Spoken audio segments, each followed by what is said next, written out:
one of the things that we try to do with our investors is we try to create relationships with them instead of just making them feel like numbers. Throughout the year, we host various investor dinners where we get our investors together all in the same room across the country. We'll go to different cities and talk to them. In those dinners, the number one thing and the theme that came across the entire table was our communication. And that was the theme around the table at these dinner events, is that these investors are able to actually have access to the partners. We give them our direct cell phone numbers, our direct emails. They know exactly where our addresses are, so they can call us, email us, show up at our office. And we're fine with that. But we want to make sure our investors have that level of relationship with us. They have that connection with us. We have that level of transparency with them. We have right now just a little over 1,800 active investors in the projects that we have put together. And we rarely get a bunch of questions from our investors around the assets, because we make sure that on a monthly basis, we're updating them about the performance of the asset, whether it be good or bad, and making sure that if we're going to be doing something different, we educate them.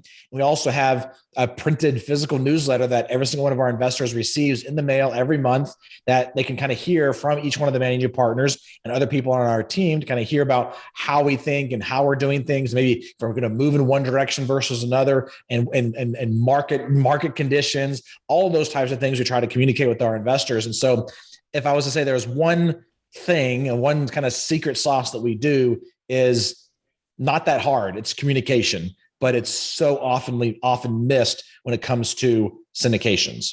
So staying in that same vein of communication, growing, to $1 billion in assets under management and beyond, is this and being able to provide that access to the founders and the managing partners of the company, will that have to evolve in the future if you guys continue to grow?